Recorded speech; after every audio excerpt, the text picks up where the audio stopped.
All right, hello everyone. Today I'm going to be doing Codeforces Round 693 Division 3. So I'm going to be doing a screencast of it and I'll be explaining my solutions as I solve the contest so you can watch and understand how I did it. And there's an important announcement that I want to make. So I got a new internet connection today and as you guys can see, it is quite good. So from now I'll be doing 1080p videos and whenever I stream that also will be 1080p and 60 fps. So yeah, that's a good news. Other than that, another important thing is that I've created a Discord server. If you don't know about it, the link is in the description, so you can just go to that link and join my Discord server. There we do all kinds of stuff like suggestions and gossips. We do a lot of gossip, by the way, problem discussions sometimes, and then also like there are some other stuff. Okay, so yeah, if you are interested, you must. I think you should. I think you should join it. Anyway, so one other thing that I really wanted to talk about is, as you guys know, there are a lot of streamers and a lot of YouTubers that do this CP thing. So I think like my channel is becoming the topic on which my channel is based is becoming too mainstream, and like I think I need a unique selling point so that viewers choose my channel above all of the options that are available. So I don't really have a unique selling point as of now. So to create a unique selling point, what I'll be doing is I'll be having cute puppies in my videos. So like for today, I have this cute puppy. I think it's a Labrador. Okay, so it's very cute. So correct me if I'm wrong in the comments. Okay. So this cute puppy will be helping us if we need. And I don't know how much he can help, but one thing I'm pretty sure about is he'll try his best. So yeah, let's start solving this contest. Okay, I haven't registered, and if we get stuck somewhere, we'll just ask the puppy for help. Okay. Hmm, I really think I should have registered first, but hmm, okay, so we can read the problems even when we're not registered for the content. Okay, cards for friends. Okay, for the new year, Polycarp decided to send and friends. Okay.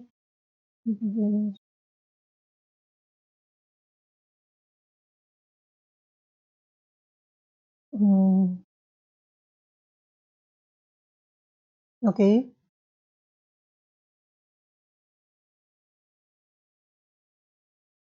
Okay.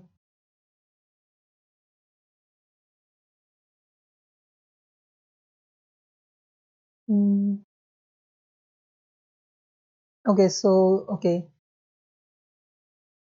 So if it's even, if W is even, he can divide it into two, and if H is even, then he can divide it into two. And he wants to know if it is possible to get n pieces. Okay, so I think it's pretty straightforward. You just have to keep dividing it as long as you can. So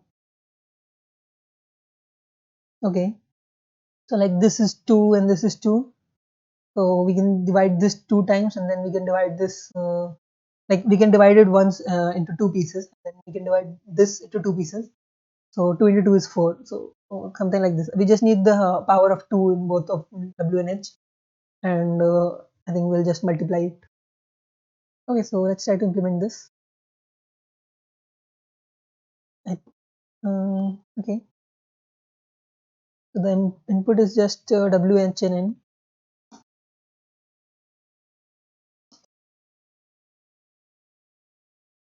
Okay, now okay, we just need the power of 2, right? So to do that, I think we can just um, I think we can take the GCD with like the power of 2 in W is equal to the GCD of like a big power of 2, let's say 2 to power 20, and W. Similarly, the power of 2 for H is equal to GCD. So this is not required. I'm just doing it because I don't know. So like you could have done it using any other way. But anyway, so I think the answer is just power of 2 in W multiplied by the power of 2 in H. Okay, sorry, this is not the answer. This is the maximum number of cards that you can create. So these are the maximum number of cards that you can create. Okay, so now if n is greater than this maximum, then the answer is no. Okay, otherwise it is yes.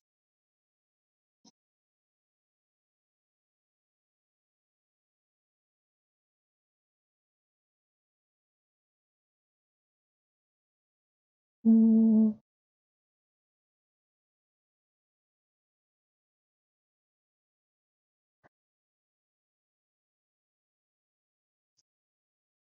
a lot of you people must be thinking I have overcomplicated this problem, but actually I haven't.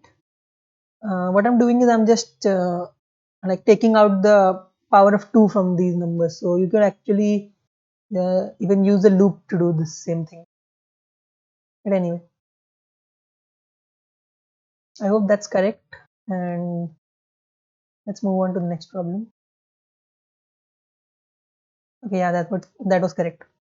Anyway, so we're at problem B now. It is Alice and Bob received N candies. Okay, in case you didn't understand A, I'll be explaining it again in the end, because I think I did a solution that like a lot of people won't understand. Hmm. So Alice and Bob received N candies from their parents. Each candy weighs either 1 gram or 2 grams. Now they want to divide all candies among them fairly so that the total weight is equal. Okay, so we just have to check if we can do it or not. Okay, okay, so we just have to check if we can do it or not. So I think first of all the total sum should be even, because otherwise we cannot cut it, like divide it into two. And if it is even, can we always do it? Hmm, I think we can always do it. Let's see the samples. Okay, no, we cannot always do it. So yeah, we have to think of something. So since n is so small, I think we can just try everything. I mean, all we need is the count of ones and twos. So we can just try, like we can just brute force it and try for all, um, for all possible divisions. Like Alice has these many ones and Bob has these many ones and twos, so on. So we just need the counts of one and two. Okay. Okay. So okay.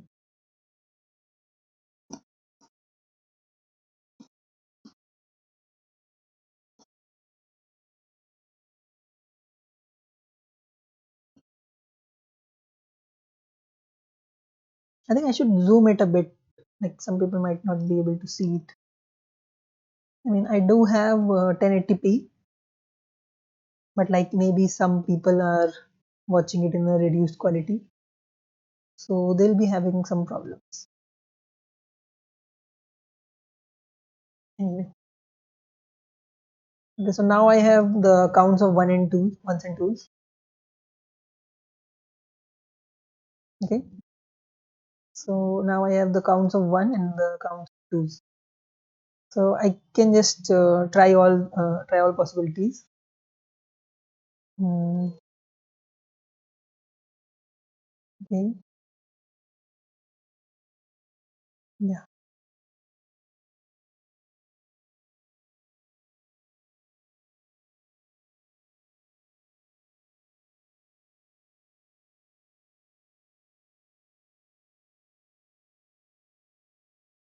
Okay, so one of the children has I times 1 plus j times 2.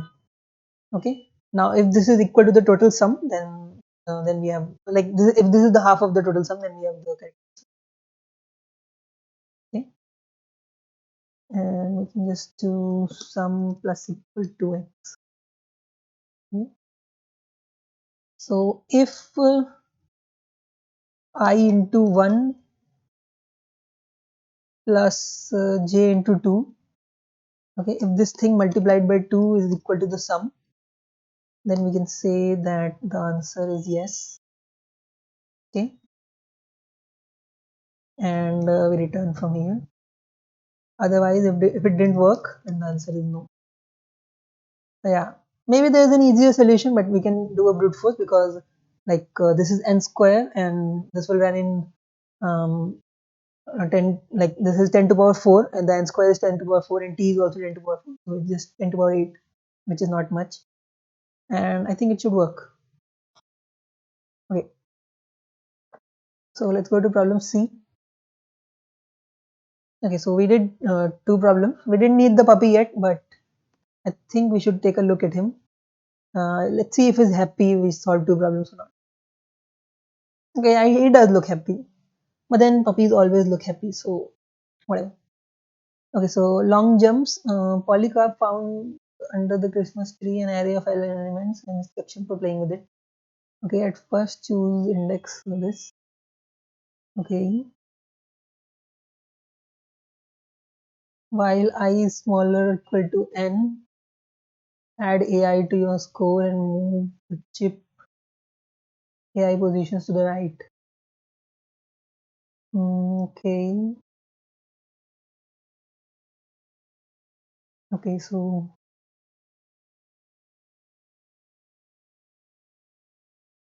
we can start from anywhere. Okay. Okay, we add the score, like we add AI to the score and then we move to the right by AI steps. Okay. For example, if n equals 5, then we can do, okay. Okay. So we need the maximum score that we can get if we choose the starting index in an optimal way. So I think it's easy. Just have to process the array from right to left, and we'll keep a track of all the answers.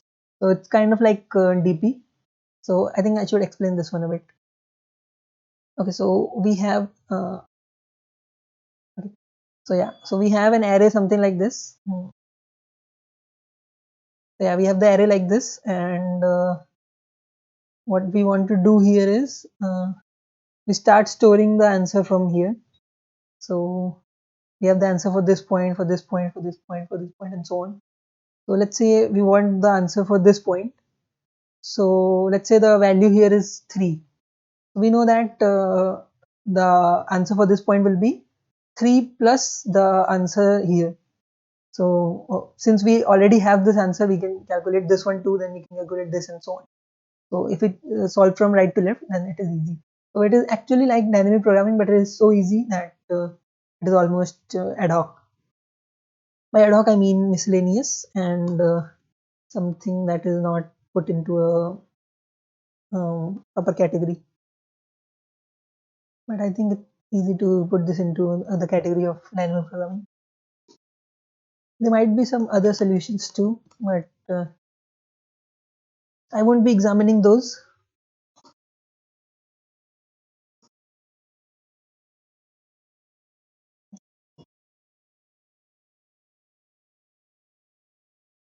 So I have taken the array as input. Now I just need to store the answers from right to left. Okay. So I make it I make a DP array. This might be one of the easiest DP problem after Fibonacci. So anyway, I start from right to left. Okay. So first of all, I already know that DP of n minus 1, this will be equal to A of n minus 1. And why is that? Because no matter what number is there in A of in the last element, will definitely move out of the area and it will have no extra score. Okay. So we start computing the answers from I equal to n minus 2. I think I could have taken this. I could have taken sorry I minus minus. Okay, I think I could have taken this case also in this loop only. but never mind if I did it outside. So int j will be equal to I plus ai. Okay, so this is the index that we will go, and dp of I equals ai. Okay, now if this j is smaller than n, okay, that if we don't go outside the array, then we have to add the answer of j also to the dpi. So dpi plus equal to gpj if j is smaller than n, otherwise we don't do anything. And then there we have it. So we have the answer for all the dps. And yeah, so it's evident that we could have written this line also in the loop. So let's just do it. So I don't write this line outside, and yeah, so yeah, this will work for all the values. Now I have all the answers. I just need the maximum of this score. Okay, so let's say the maximum is 0, and I'll just here I'll say maximum equal to max of dpi comma the maximum. Okay, and I'll just print the maximum. I think we just need to print the maximum value, right? Okay, so I print the maximum, leave a line. uh, okay, fine. So this should work. Okay, yeah, this works on the sample. Let's submit it and let's move to the next problem. So 3 problems are done, and we're now at the 4th problem. Okay, I think I said it's done too soon. Like, to wait for the verdict. Okay, so the judgment is a bit slow today. I think it's because too many submissions at the same time. Okay, so yeah, we got accepted here as well. Okay, so during their New Year holidays, Alice and Bob are playing. Okay, so yeah, for the timestamp, if you're here from the timestamp, we're at problem D right now. That is even odd game. Okay, so during the New Year holidays, Alice and Bob play the following game using an array of n integers. So players take turns. Alice moves first. Each turn, a player chooses any element and removes it from the array. Okay. So if Alice chooses even value, then she adds it to her score. Okay, if it's odd, then Alice's score does not change. Okay. Similarly, if Bob chooses odd value, then he adds it to his score. If he chooses even, then Bob's score does not change. Okay. So if there are no numbers left in the array, the game ends. The player with the highest score wins. If the scores of the players are equal, then a draw is declared. Okay, yeah, that's how normally any game works. Okay, so yeah, I think this is just an example. So I don't think I need the example. I kind of understand what's going on here. We have to find out who will win if both players play optimally. Okay, so I think we need to do some observations here. Mm, so Alice gets the score only for even values, and Bob gets the score only for odd values. One would think it's greedily better for Alice to always pick even values, but that's not true, because if Alice chooses odd values, what will happen is Bob won't be able to choose that odd value. I think it's just always better to pick the largest value for both the players, because if you don't pick it, then the other player will pick it. And yeah, I think that's what it is. So like uh, let's say it's Alice's turn. So Alice can only get any score if she chooses this 2. But then if she doesn't choose this 7, then Bob will choose the 7 and he'll get a lot of score. So I think Alice should choose this 7. Then she won't get any score, but then Bob should choose this 5.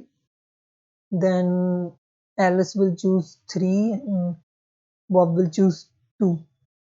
So this way, Alice's score will be 0, and it's possible for Alice to have a higher score. But like the thing is, Alice doesn't want to maximize her score. what Alice wants to do is she wants to have a score that is greater than Bob's. So, okay, so let me show what's happening. So, Alice is not maximizing her score. Maximizing her score. Okay. So this is an important thing. Alice is not trying to maximize her own score. What she is trying to do is she wants to maximize um, her score minus his score. So yeah, this is the most important thing. Like basically, she wants her score to be greater than Bob's score, or at least equal to Bob's score. So she is trying to maximize this value. So to do this, it's equally advantageous to pick even or odd number. Like it's always better to pick the largest number, because if you don't pick the largest number, Bob will pick the largest number. So if you pick the largest number, you either add it to your score or you subtract it from his score. So it is always advantageous to pick the biggest number. And I think that's it. So okay, okay, test cases. Okay, see end, then end. Okay,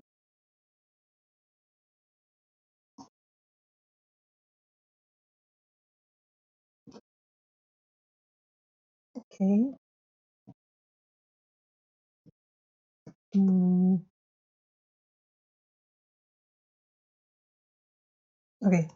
So what I've done is I've taken the input and reverse sorted it. So these are sorted in reverse order. Okay. Now I'll just do it greedily. So Alice will take the first element, Bob will take the second element, so on. Okay. So okay, so let's keep two variables. This is Alice score, this is Bob's score. Okay. Now if I mod 2 equals 0, then this is Alice's turn. Otherwise it is Bob's turn. Okay.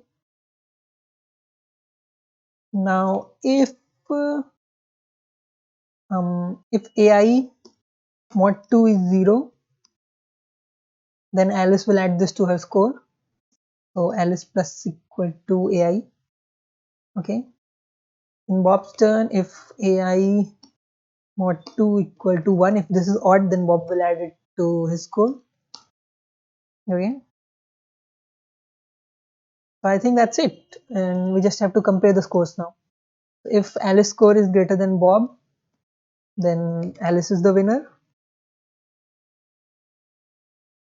Okay. Okay. Otherwise, if the scores are equal,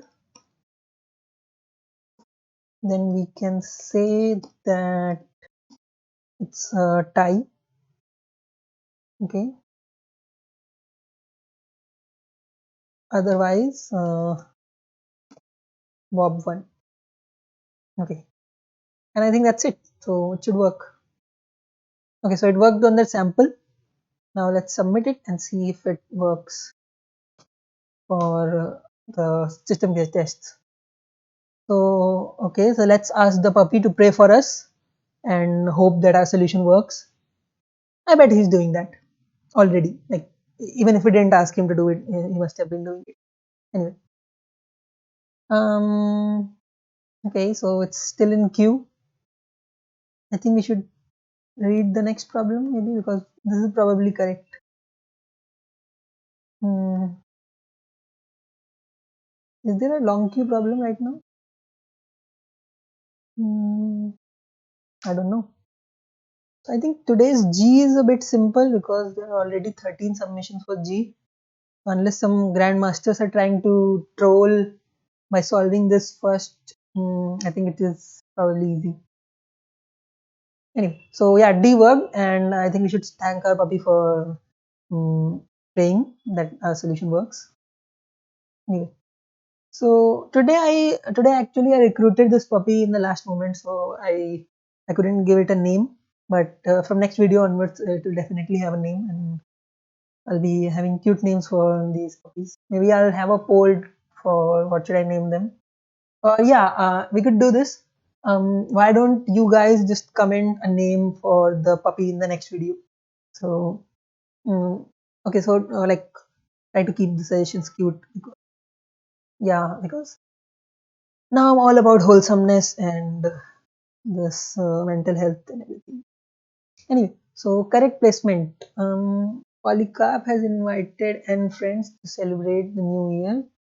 During the celebration, he decided to take a group photo of all his friends. Each friend can stand or lie on the side. Okay. So is G actually easier than E? Because we have 13 submissions on G, and whenever someone solves D, the natural instinct is to move towards E. But still, we have a lot of submissions on G, like almost as half as E, despite the bias in the people that they might not be able to solve G at all. And still, G is having so many solutions. So, um, what's happening? Are some people trying to troll, or is E actually easier? Oh, sorry, is G actually easier? Can't be sure, but let's read the problem. Anyway, so each friend is characterized by two values: their height and their weight. Okay, so is this problem about body shaming?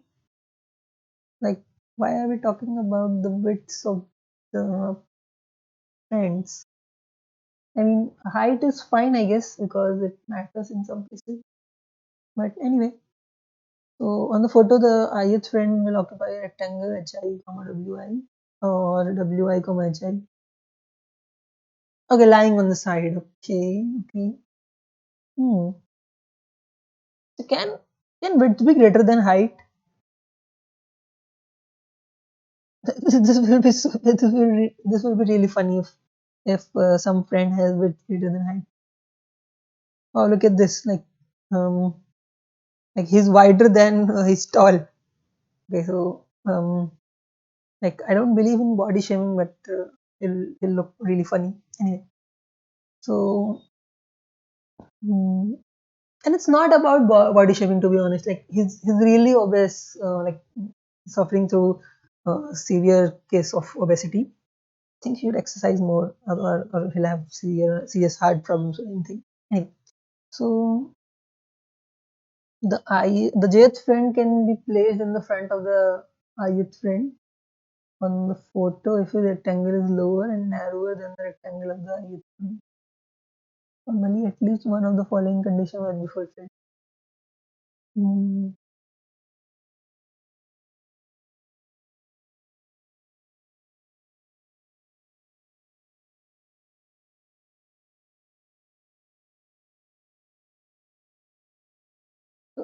Uh,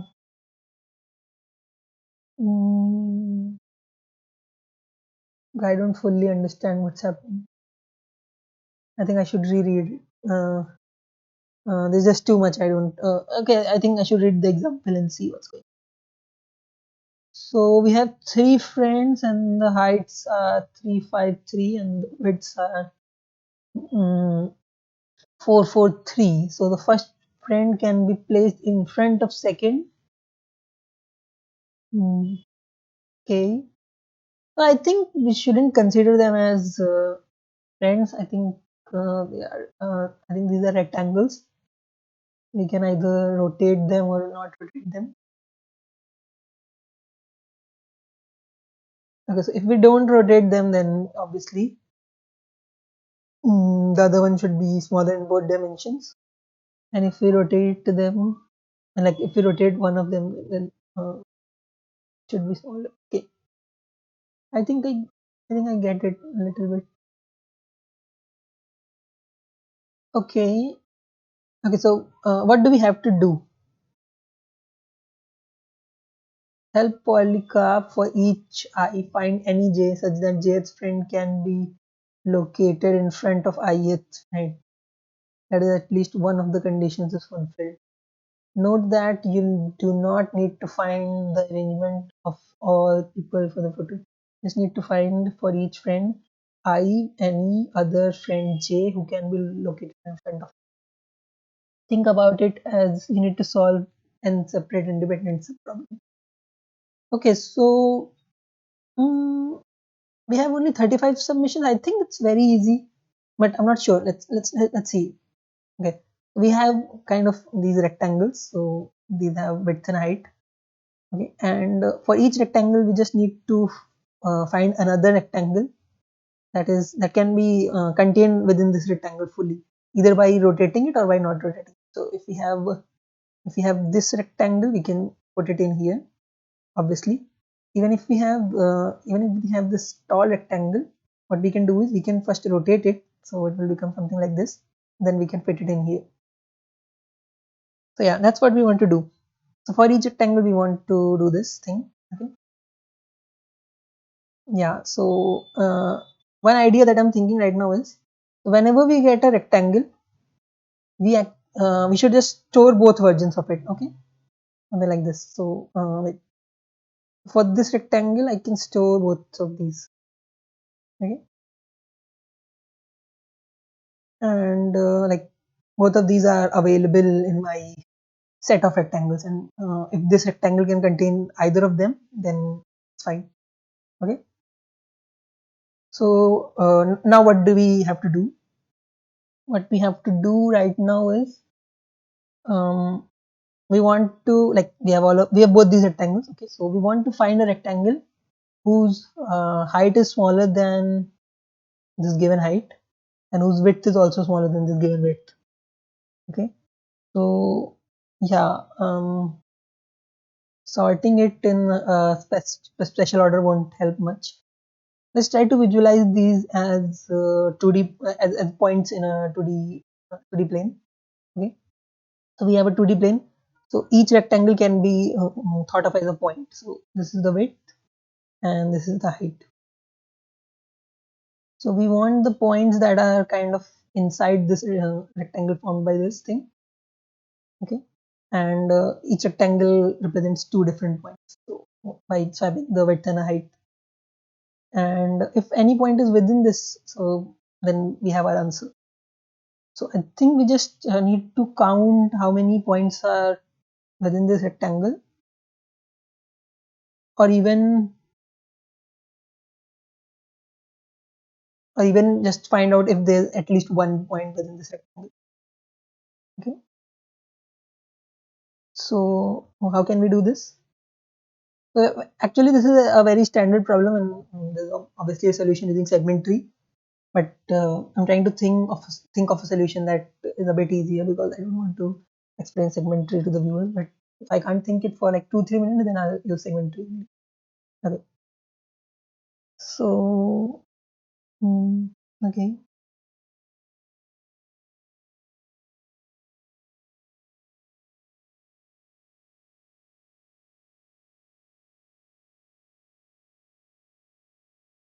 Yeah, I think I got it. So yeah, this is like a we just have to solve the queries offline. Okay.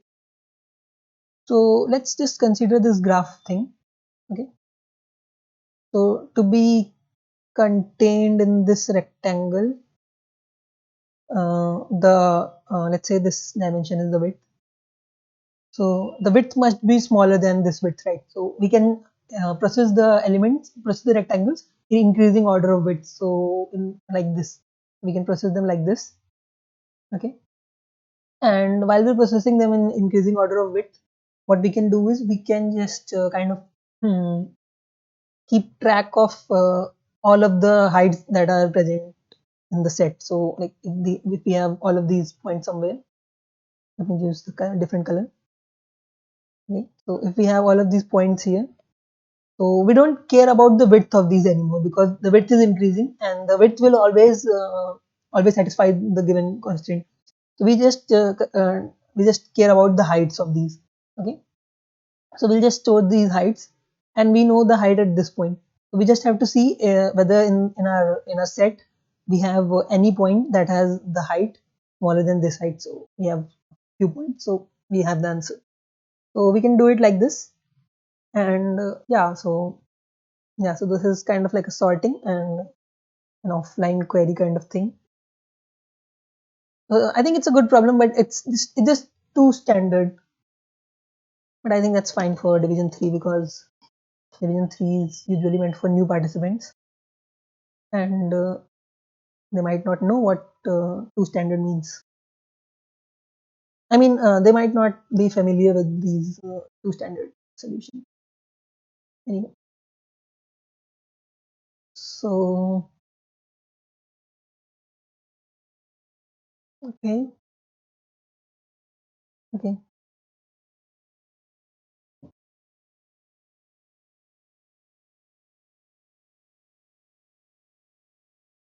Yeah, but I think there's one problem in the solution I talked about. I didn't consider that I can rotate this rectangle as well. Mm,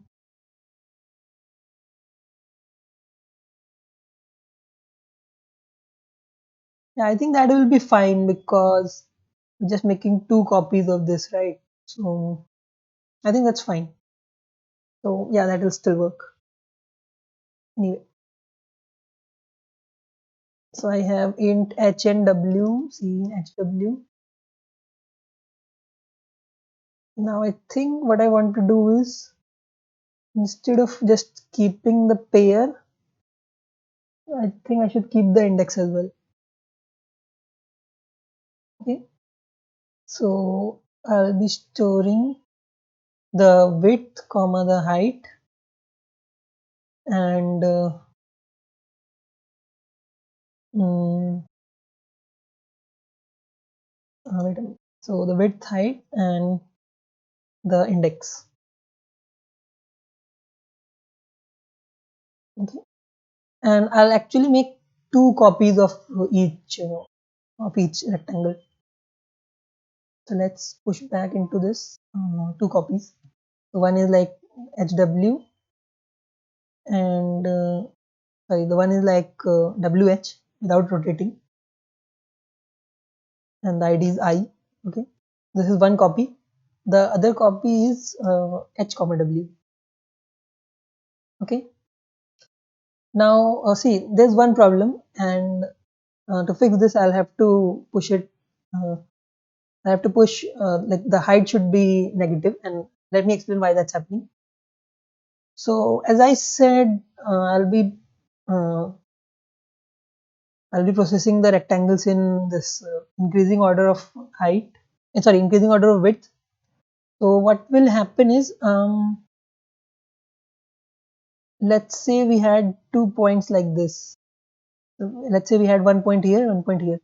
So both of these have same width. If we reach at this point first, what will happen is we'll push this to our set, and then when we reach this point, we will think that this is contained in this, which is wrong. So that's why I want to, like, if we have two or more points with the same width, I want to process them in decreasing order of height. That's why I'm pushing it negative. So that's why I'm pushing the height as negative. So it's actually storing the width and the negative of height and the ID. Okay. So when I sort this, so this will be sorted in increasing width and decreasing height. So it will be sorted in increasing width primarily, but if there's a tie, then the tie will be broken by decreasing height. So like the point with the higher height, with the higher point will come first. Okay. So now we just have to keep an open set. Okay. Okay. Okay. So let's call this set heights. So it will store heights of available rectangles. Okay. Now what we want to do is we want to keep a vector for the answers. Okay, and let's put -1 to each of them.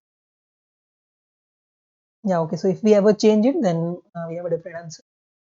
So by default, all the answers are -1, and let's just print it.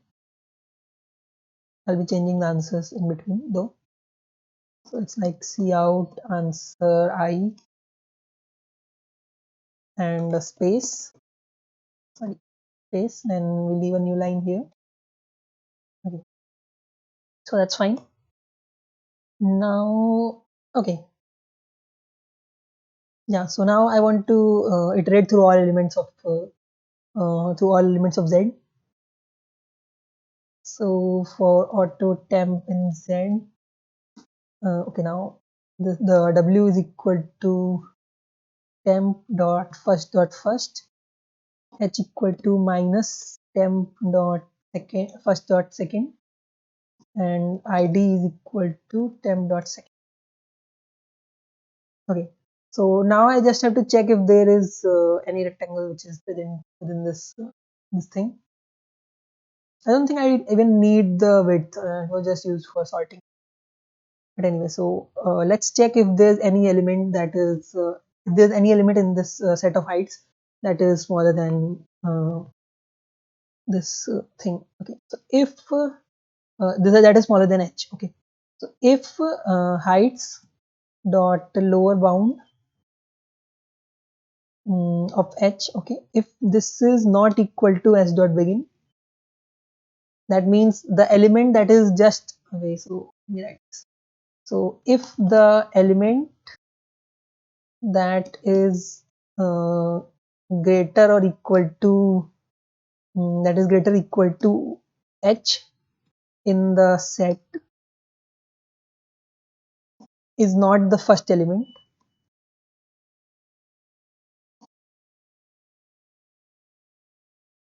So if the element that is just greater or equal to h, if that is not the first element, that means the first element will definitely be smaller. Okay. Hmm. I don't I don't think we even need a set. Like I think we just need the maximum height that we have, the minimum height. Okay. So let's just keep the minimum height. Okay. So min height, it is infinity in the beginning. So uh, if h is greater than the min height, we can just say that min height equals h. Hmm. And I also think we need the element that gave us the min height. So element equal to -1 in the beginning. So we need the element that gave us the minimum. Okay. So answer for ID becomes that element. We haven't changed it yet, but we have to change it. Okay.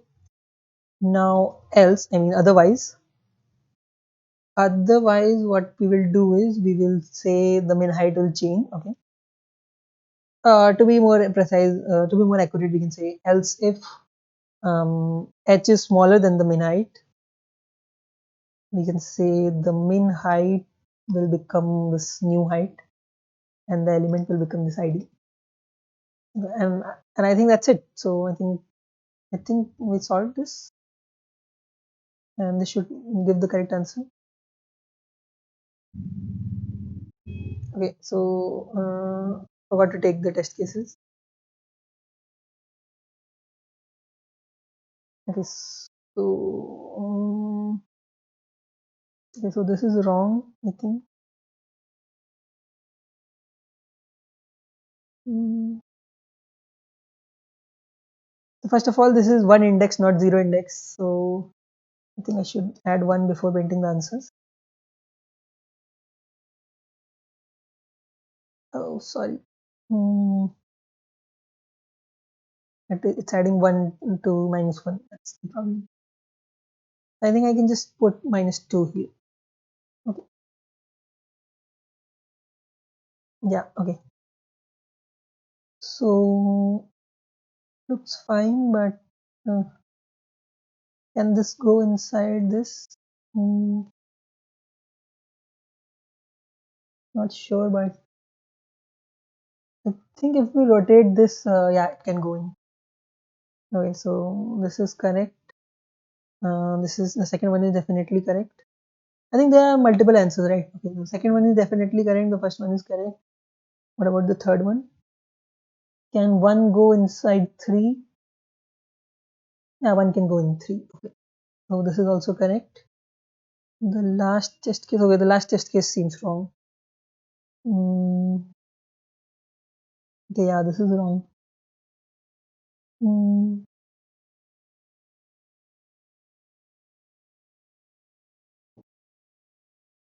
The answer to this -1 should be 3, right? Coming -1, so something's wrong here. Okay.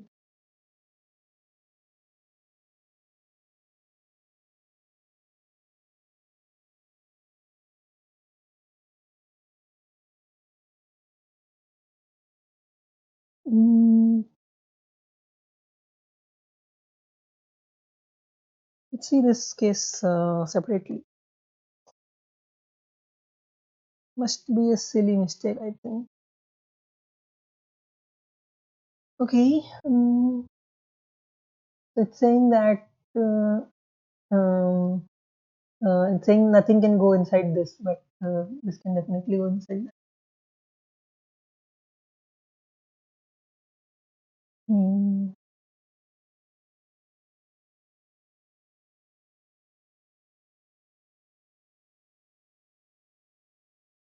Okay.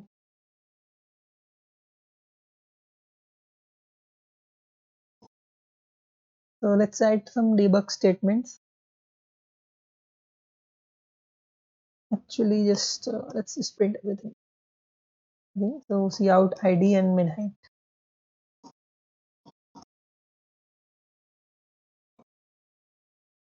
Probably some silly mistake. Okay. So why did this min height increase? I don't think it should ever increase. So I think this is wrong.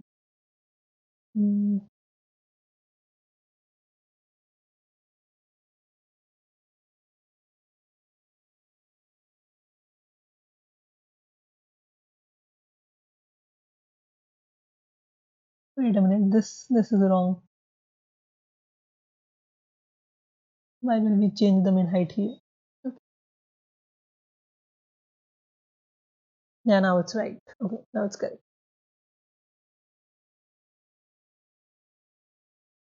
Okay, yeah, now it's exactly correct, and the answer is just the same as the one given in the input.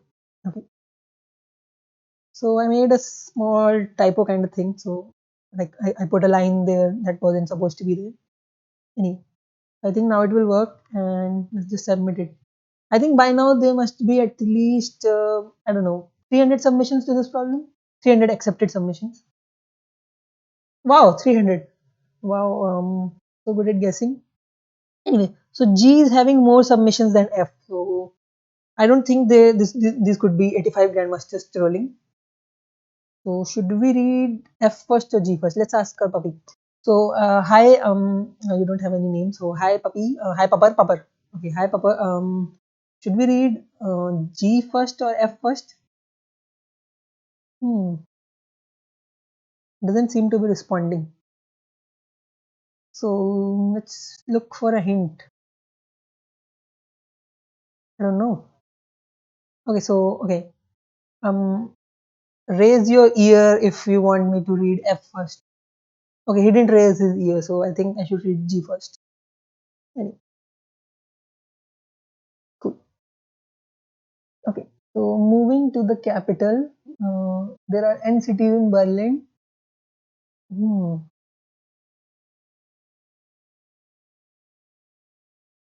Okay. One way road. So this is a directed graph problem, I think. Before the trip, polycarp for each city found the value. of DI, the shorter distance from the capital, the first city to the ith city. Hmm. Okay. By the way, that's really tough to do in directed graphs, I think. For each city, he found the value of DI. Okay, no, yeah, it's not difficult. You can just use Dijkstra's algorithm. Anyway, I don't think we have to do that.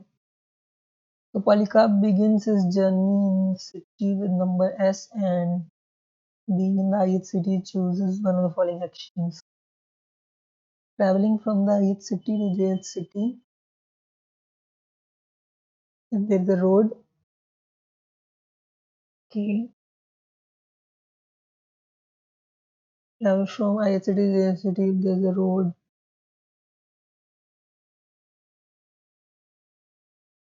okay. So he cannot take the second action more than once. But he can take the other actions as many times as he wants.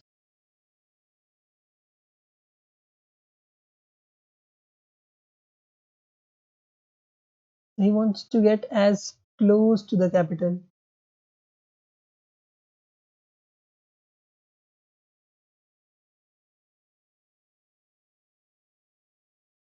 So if n equals 6 and the cities are connected, as in the picture above, then Polycarp could have made the following travels, not all possible options.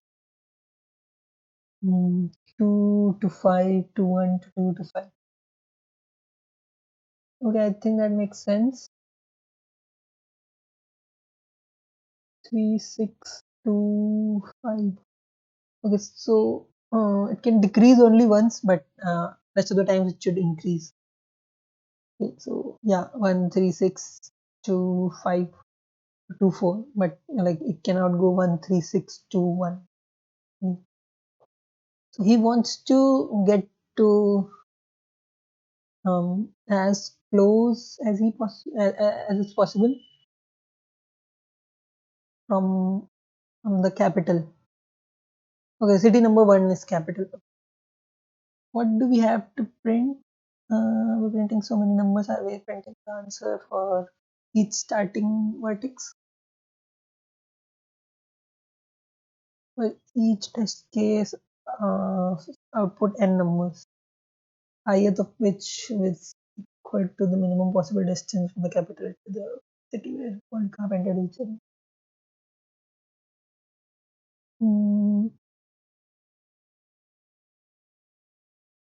Okay, so I'm gonna take a quick break. I'll leave him in charge. Make sure none of the viewers skip ahead. Okay, like you guys can skip ahead if you want, but I'll be back soon.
All right. Okay, I'm back. Did I pause before I leave? Did I pause before I left? No, I didn't pause. I don't have a pause option. I don't know. I don't why I don't have a pause. Anyway, so did you guard properly? Okay, I think that's a yes. Raise your ear if you didn't guard properly. Yeah, good boy. Anyway, so yeah, so we were at this problem. So let's first examine what this is. Mm,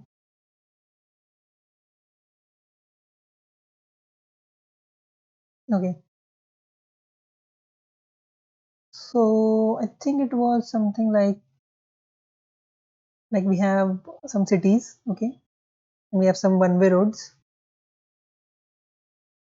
Sorry. So basically, there are some numbers written on each node. Like this can have 5, this can have 2, this can have 1, and so on. Okay. And then there are more nodes. There could be cyclic components, maybe multiple edges in different directions, and so on. It's a general graph, a general directed graph, okay. And all vertices have some value written on it, okay. So we can use the edges to only go from a smaller value to a larger value, and not from and if you want to go from a larger value to a smaller value, we can do it only once, okay. And we want to reach till the smallest value we can reach. So one thing that seems a bit obvious is that we will use a special move of uh, going from this current value to a smaller value only once, and like we can only use it once, right? But we will use it at the last move, okay. So the last move will be like if we can do this move, it will always be last. So the last move will be going from big to small. So this will be the last move, right? The reason this is the last move is that because whenever we go from big to small, we cannot do that again. So we'll definitely have to go to something bigger. So since we want to minimize the final position, it's never good to go from a smaller value to a bigger value, because we cannot go from big to small again. So this will always be the last move. So what do we do before that? Hmm, okay.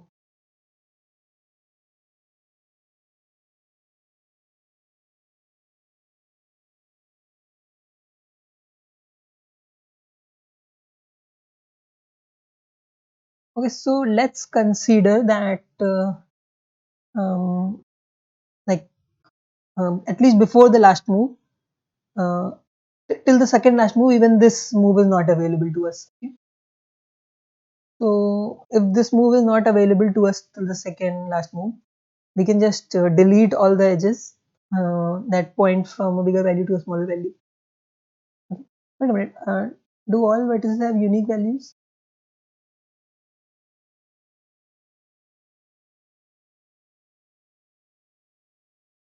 Yeah, it doesn't matter if they're unique or not. So we can just remove all the edges that uh, go from a bigger to a smaller value. Okay, because up till the second last move we won't be using these edges, and yeah, okay. So I think then what we have left is to like both smaller and smaller equal. So even if they are equal, we don't need these edges, because we can do this move also only once from going to a vertex with the distance equal to the current. Okay. So we can do that move only once, and we can do going to the greater one, going to the smaller one move also only once. So we'll remove. So basically, we'll remove all of the edges except the ones that go from a smaller value to a bigger value. So we will only keep these edges, and we know that this will always form a directed acyclic graph, because there's a partial order present, and there can be no cycles. So there can be no cycle because 4 is greater than 3 and let's say 3 is greater than 2. So like 2 can never be greater than 4 because as I said there's a partial order in this in this set. Okay. So we now we have a directed acyclic graph kind of thing. And whenever you have a directed acyclic graph, one thing that comes to mind is DP, that is dynamic programming. So dynamic programming works on directed acyclic graphs. So let's consider all of the vertices that are reachable from this vertex. So within the directed acyclic graph, let's say all of these vertices are reachable from this vertex. Okay. Mm,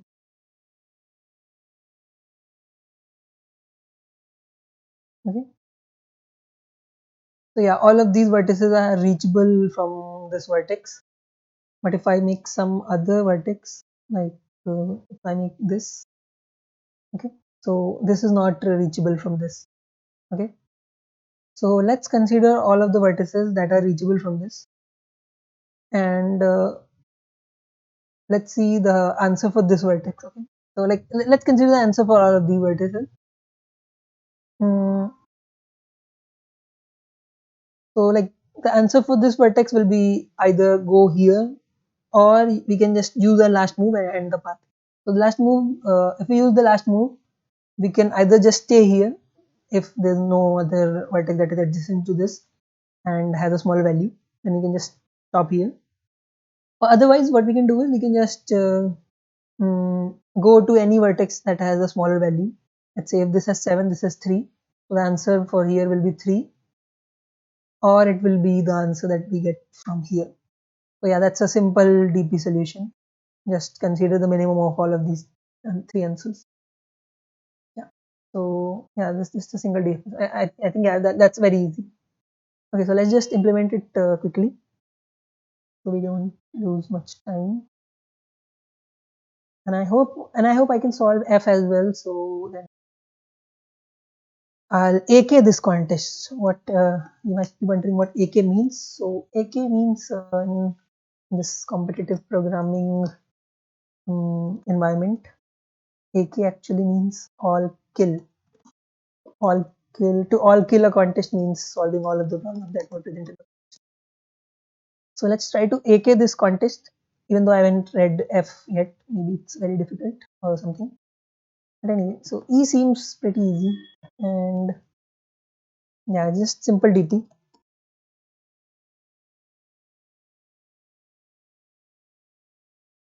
We have to do this. I think we will do this only if values. Wait. We don't have the shortest paths. Oh no. Okay, this is bad. Okay, this is very bad. Hmm. Okay, yeah. We can calculate the value of D using BFS. Breadth first search, I think. Shortest distance from the capital to the ith city.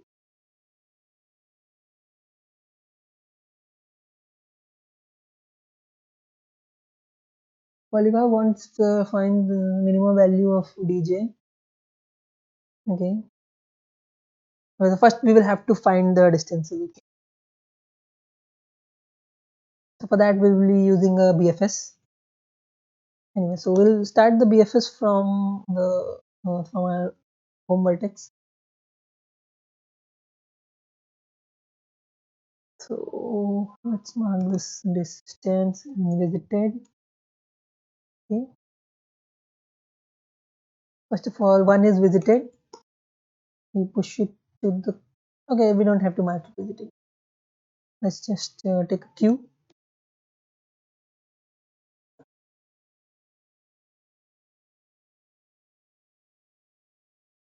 Okay, and push into this Q the first vertex. Okay, and yeah, mark it visited. Okay, so while this Q is not empty, let's just pull out the first element. Okay, sorry, the Q dot front. Then we pop this. Okay, now we go to everything that's adjacent. Okay. Now if this is visited, then we continue. Otherwise, first we mark it visited, then we mark the distance. Okay. Okay. So then we mark the distance of x equal to distance of z plus 1. Then we push it to the queue. So that's how any standard BFS works. This is just breadth first search. If you don't know about this much, I don't think you'll be watching the solution for G anyway. But if you're interested, this is called breadth first search. Okay. So I think that's it. Now we have the correct values of D for everything, except I think some vertices should have D equal to infinite if they're not if they're not reachable. So di should be equal to infinity in the beginning, and then d1 should be 0.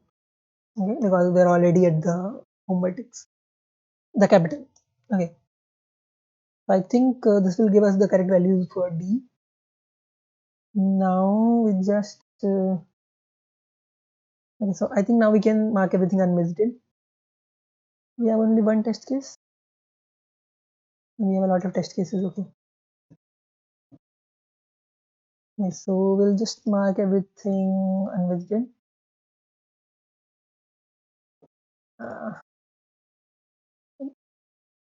Okay, so since we have multiple test cases, I think we need to clear this as well.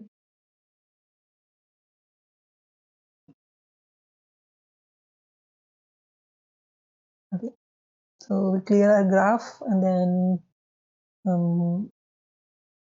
we mark everything unvisited. Then we mark all the distances equal to infinite. Okay. Then we calculate the distances, again mark everything unvisited. Okay, so now we can actually do our DP thing. So let's call it int answer of n. Okay, so let's first store the answers for vertices nightly. Okay, wait a minute. We can say that the answer for I equal to di itself, right? And then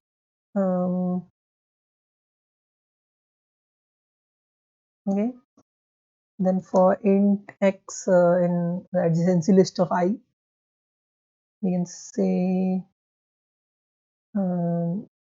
answer of I equal to min of answer I or this x.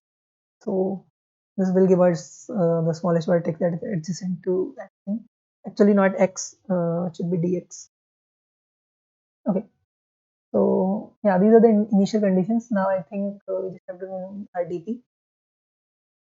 So that's actually a DFS. Okay. So this will automatically be a directed acyclic graph, and yeah, it should work.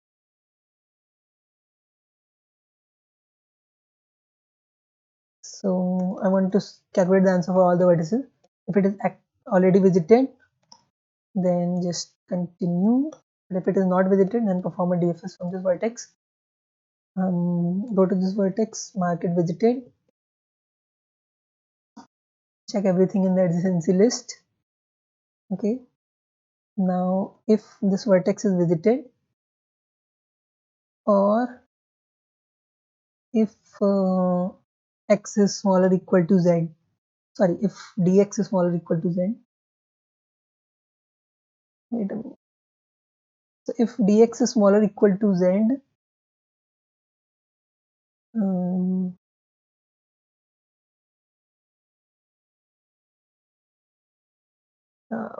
getting a little confused. Anyway, so if dx is smaller or equal to z, we can't do this. We'll just have to continue.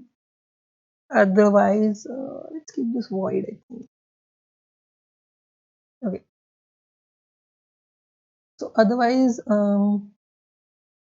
if not visited X, if this is not visited, then let's first visit it. Okay. After we've visited this, we can say that the answer for Z equal to minimum of the answer for Z and the answer for X. In this way, we will get the minimum. And I think that's it. We just have to print the answers now.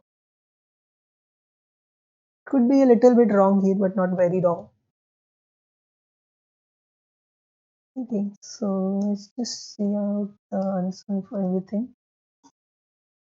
Make a space and then a new line. Okay, I think they should work.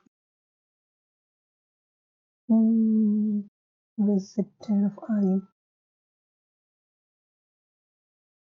Where? Which line? 65. Sorry, visited of 1.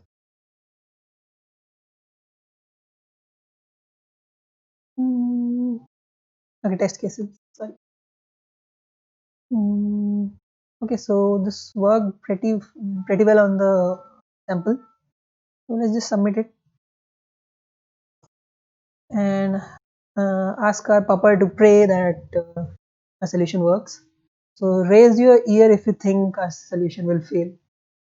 Okay, you think our solution will pass. I don't think the pupper can be wrong. Okay, yeah, thanks, pupper. Anyway, so yeah, so I think the pupper is like really lucky for us in this contest. I think I should have him in all contests. So do you want me to have you in the next contest? Raise your ear if you don't want me to have you in the next contest. Oh, he wants me to have him in the next contest. So nice. Anyway, so we're in the problem F. Every year Santa Claus gives gifts to all children. Okay, so we have 50 minutes for this problem, and this is problem F. Probably this is the hardest problem of the contest. Okay, if we can solve F in these 50 minutes, will AK this contest or all kill it, as I said earlier. Let's try to AK this thing. Okay, so first let me erase the things I've written in the last solution. Okay, New Year's puzzle. Every year Santa Claus gives gifts to all children. However, each country has its own traditions and this takes a different ways. Okay, for example, in Berlin, you need to solve the New Year's puzzle. Okay, Polycarp got the following problem given grid strip of size 2 cross n. Okay, 2 cross n.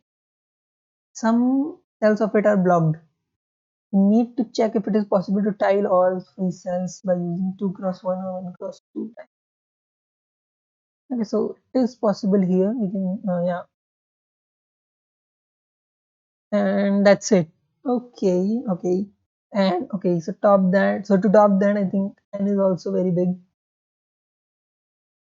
Wow, okay. Yeah, I think this is bad. So what can we do here? N is very big, but M is not big, and M is the number of cells that are blocked. Okay. So one observation is that if like both of these are blocked, we can just solve two different problems, one for the left and one for the right. But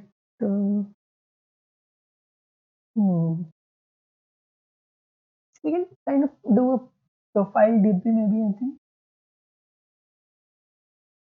So it's like okay, we can't because n is like very big. But still, let's try to examine a solution in which n is not very big. Okay, so if n is not very big, then what that means is like so we have the grid something like this. I think some cells are blocked or whatever. So we want to store whether a certain profile is possible or not. So we can have, I think we can have 3 profiles. Okay. No, we can have 4 profiles. Yeah, okay. So the profile can be 0, 0. I'll be explaining what profile is if you don't understand. Okay, so we have 4 profile. We can have 4 profiles like this. And what this means is, let's say we're at some point, okay. Mm, mm. Let's say we are at a certain index. Let's say we're at this index, okay. So this is the index 3. So let's say dp3 comma this let's say this profile 0 comma 0. Okay. What this means is we've solved everything till here. That means everything is full. Everything is full. Everything is full till here. Okay. And both of these are 0 0. So it wants this stores whether this is possible or not. So here it's impossible because these have only 5 cells and not possible. But if we had dp301, it would mean like we could have done something like this. First of all, cover these two, and cover these two, and these two. Okay, so till here we have done everything, and this last column has the profile 0 comma 1. If this is possible, then we don't need any other information, like we don't need how we filled this, right? So a DP kind of solution can work here. Now we can use these profiles, like for every index, like for the index 3, we want how many of these profiles are valid. So like in this situation, we know that 0 0 is not possible. So if 0 0 is not possible, then 1 1 is also not possible. Then 0 1 is possible, okay. But I don't think 1 0 is possible. 1 0 is not possible. So for each index, we have all of these profiles that are possible or not. And then we can just we can use this to get the answer for the rest of the grid. At least that's what I think.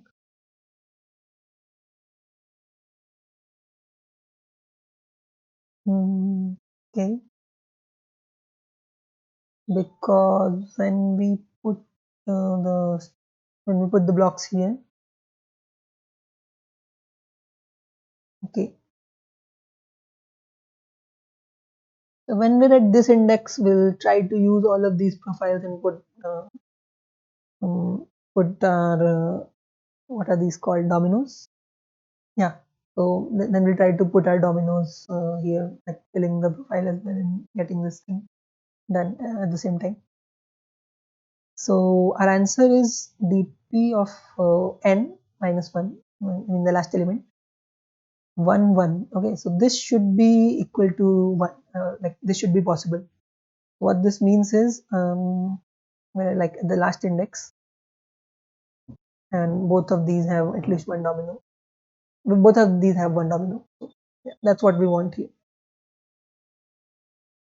So yeah, I think that's all we want.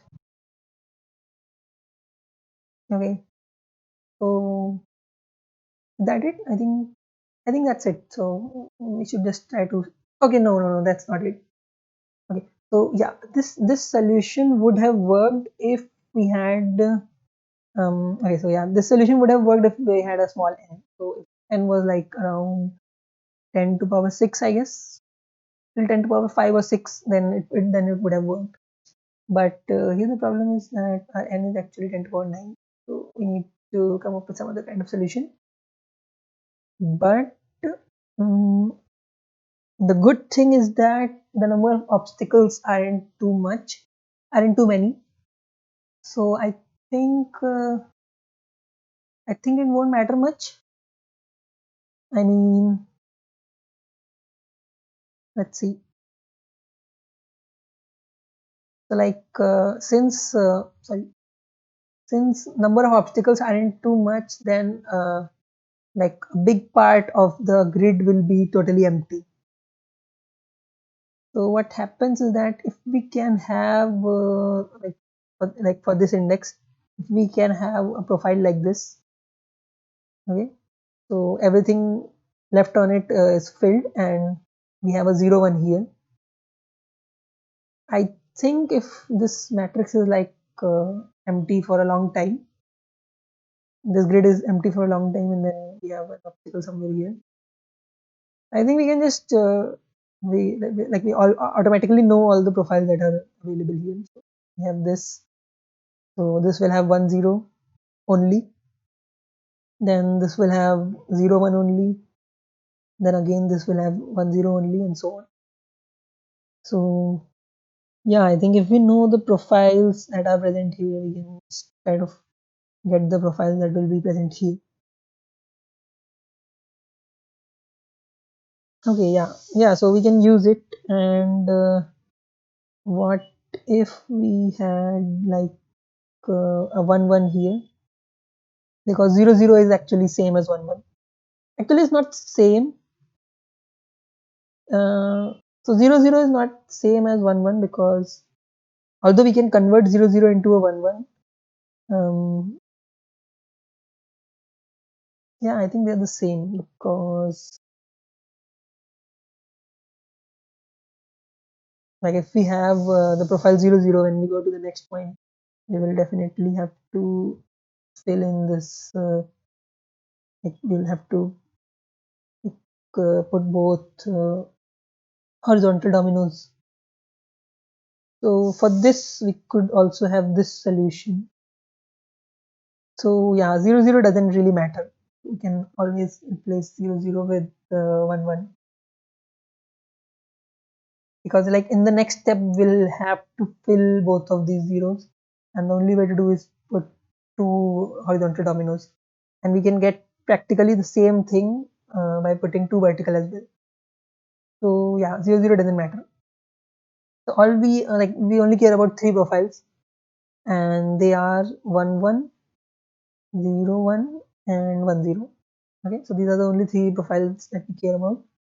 If the last one has 1 0, then we can kind of get uh,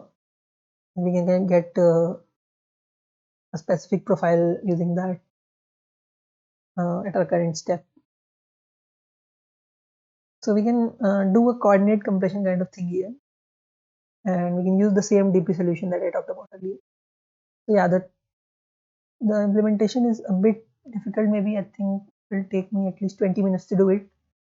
But even if I take 30 minutes, I'll be able to AK this one. So yeah, let's try to AK this one. And by AK, I mean all kill. All right. So I have N and M. I input both N and M. And then, no, so I don't really care much about N, I think. Yeah, N doesn't matter much. So anyway, first let's take the inputs.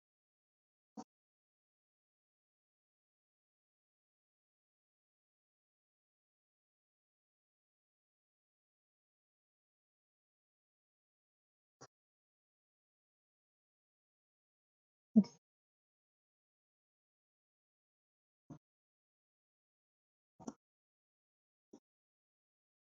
Hmm.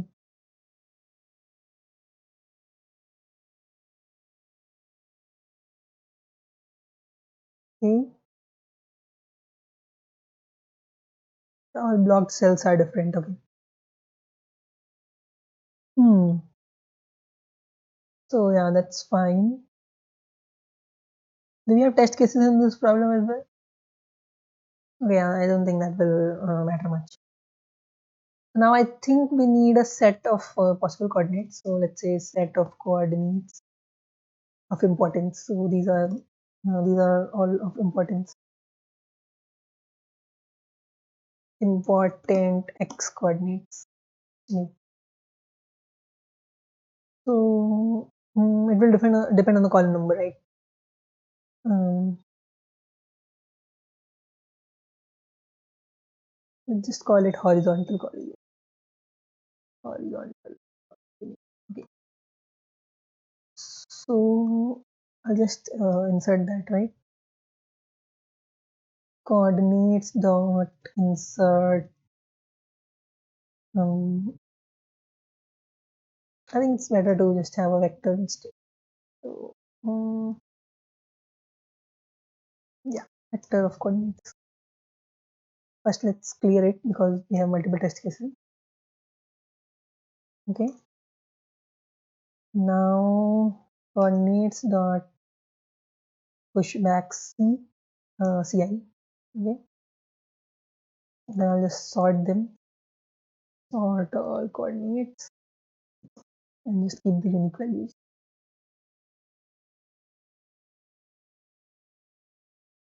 Okay. So this works because I have this macro here. Where did it go? Okay, yeah. So this. Anyway. So now I have all unique coordinates in a vector. And okay, so yeah, the DP should work as a map, I think. Also, I need to be able to check whether a certain cell is blocked or not. Okay, so let's put a pair in this.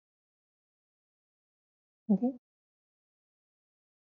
block dot insert ri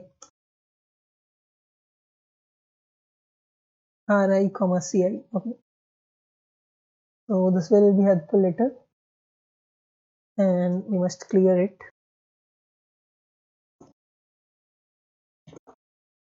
Okay. Okay. So far so good. Now I think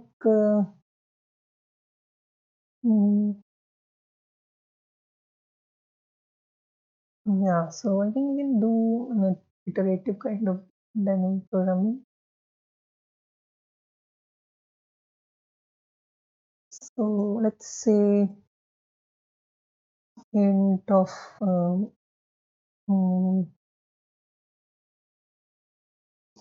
count is the size of coordinates. Okay, fine. Now dp of 0 is like yeah, it depends on which of the cells are blocked. I think the dp should be of the size count because we care about all these elements. And then we need 4 elements there. Count common vector 4. Okay, so we have a count cross 4 matrix called DP. Now I need to assign the values of DP 0, 0, DP01, DP02, and DP03. And in fact, this one is not needed because if we have 00, it is always because if we have a 0, it is always advisable to convert it into a 3. So we need the values of all of these. Right?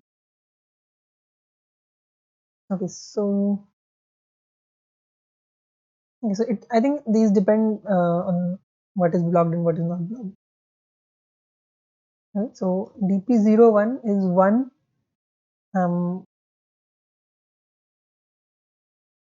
It is 1 if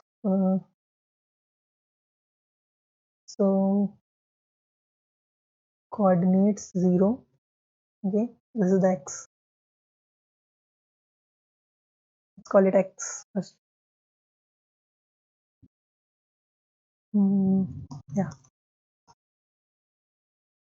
Okay. Now if wait a minute. Let's just wrap this into a. Okay. Now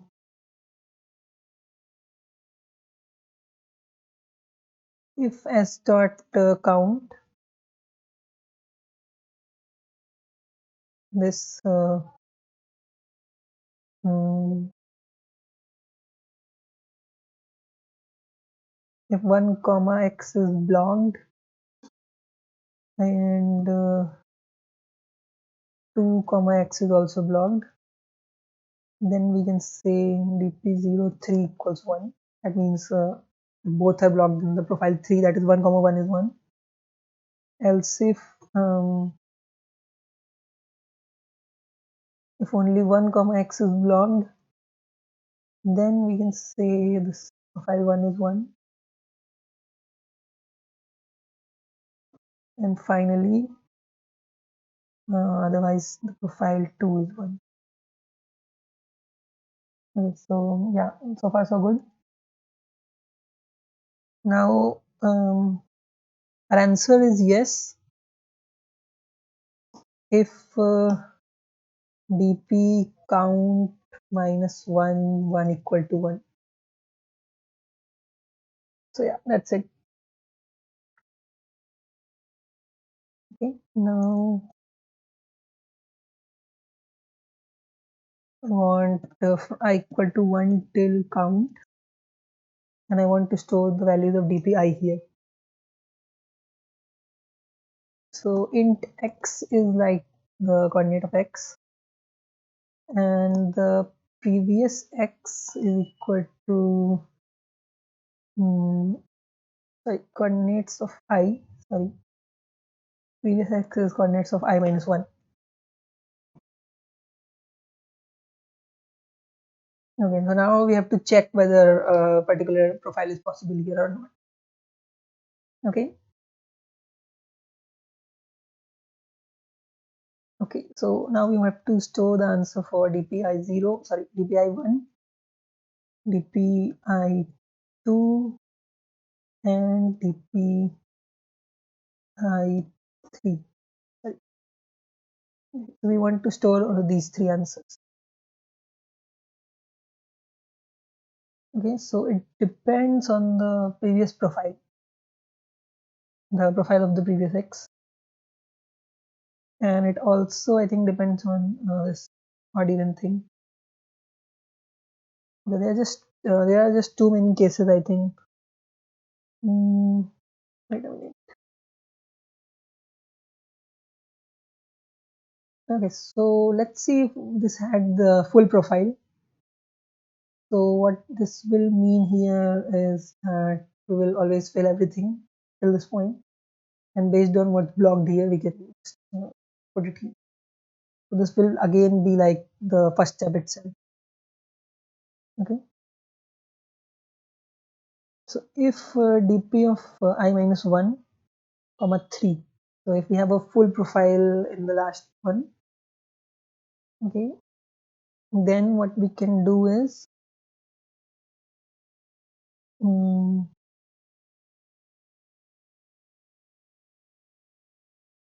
then this is independent and we can just solve it again, something like this. I think this will be again this thing.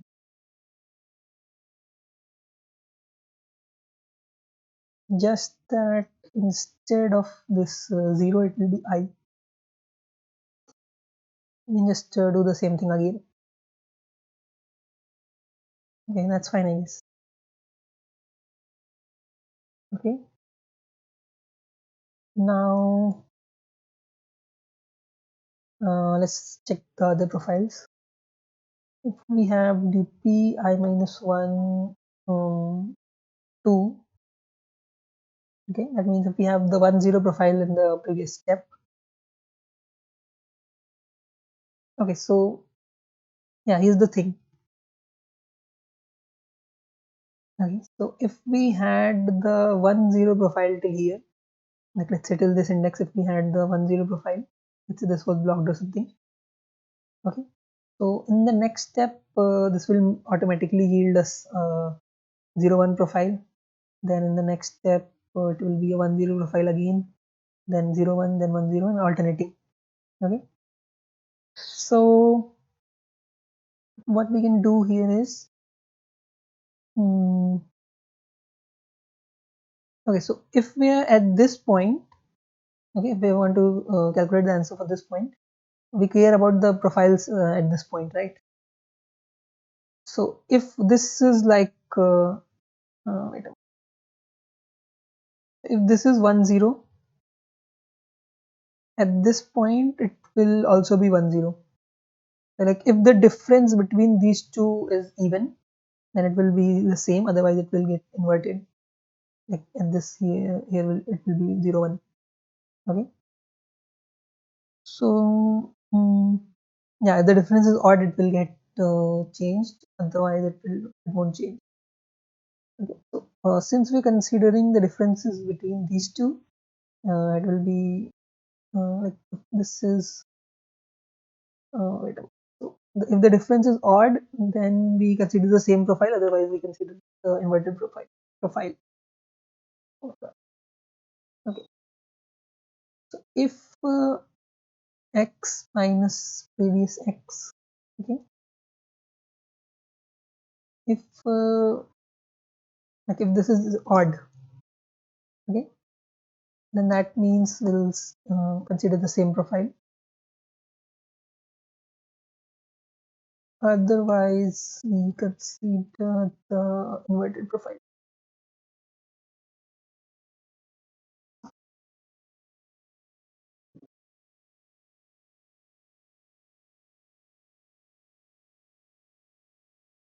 Okay, I think we can merge some cases, right? We'll just keep this parity separately.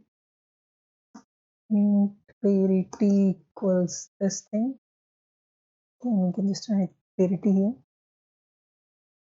Okay, so we can just write if this is true and the parity is also odd, then this will happen. Otherwise, like if dp of I minus 1 is true and the parity is 0, right? So both these cases actually mean the 1 0 profile on previous step. Okay, and then we can use this to go further.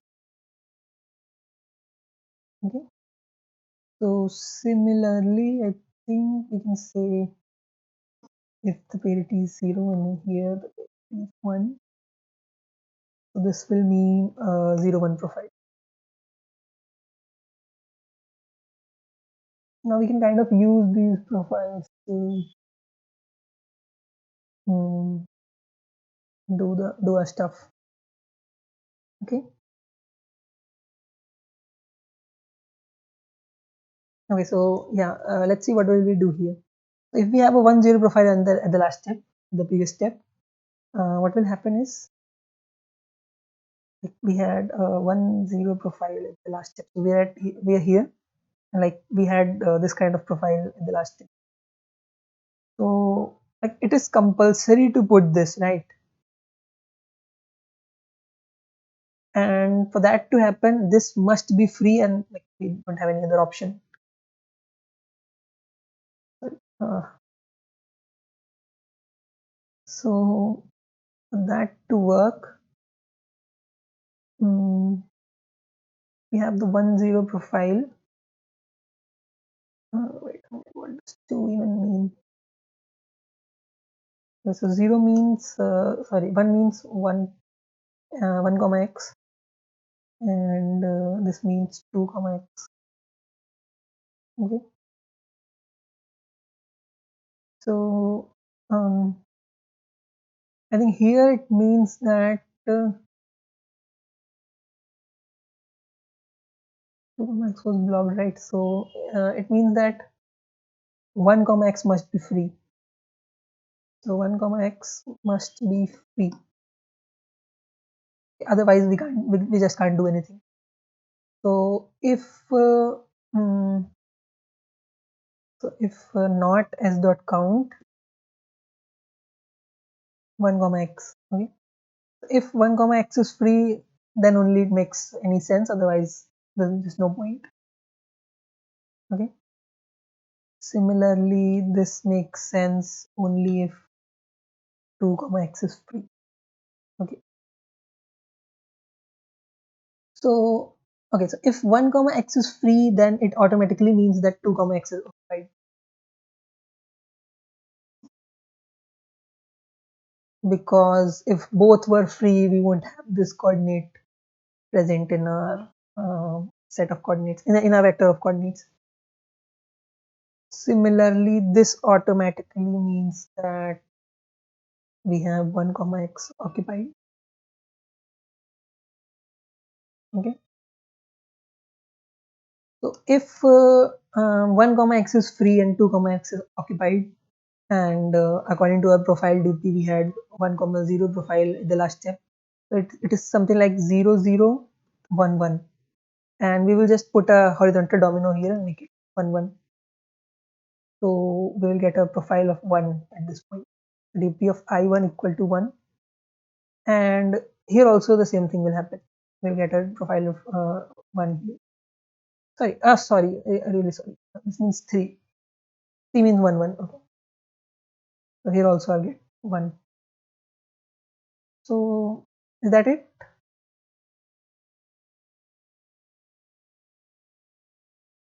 I think we've done it.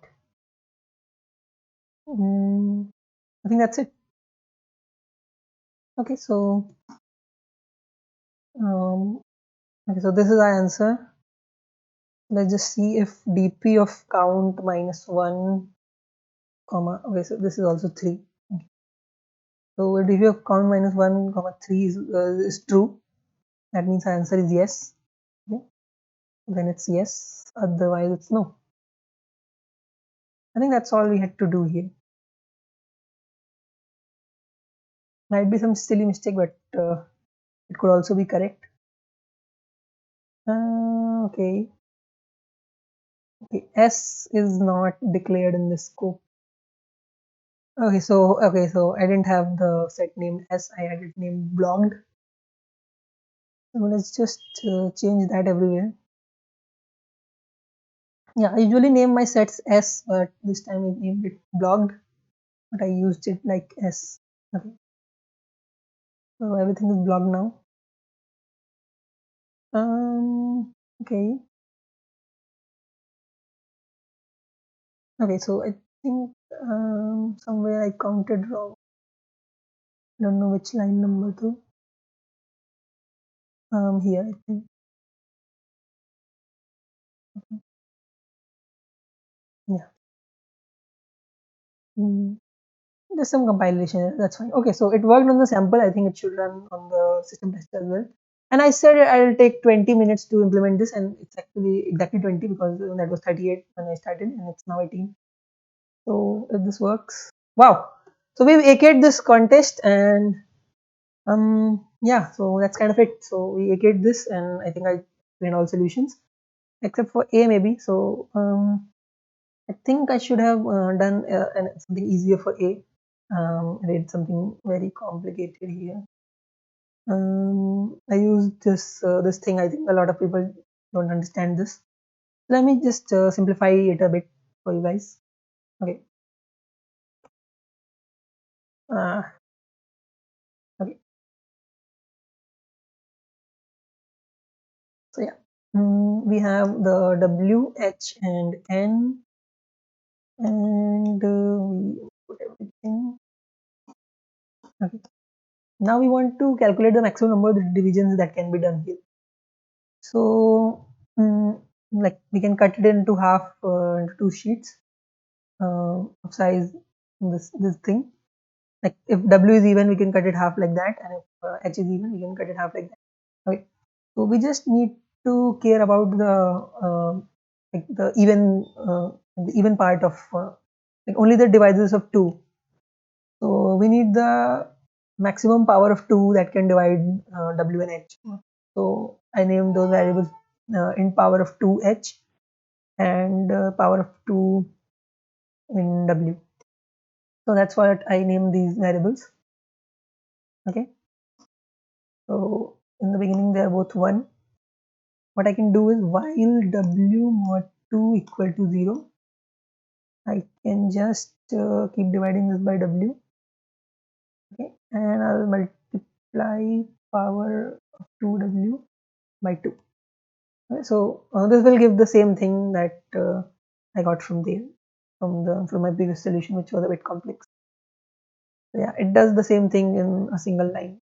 What it is doing is it is calculating the GCD, that is the greatest common divisor, with a very big power of 2. So this basically means 2 to the power 20.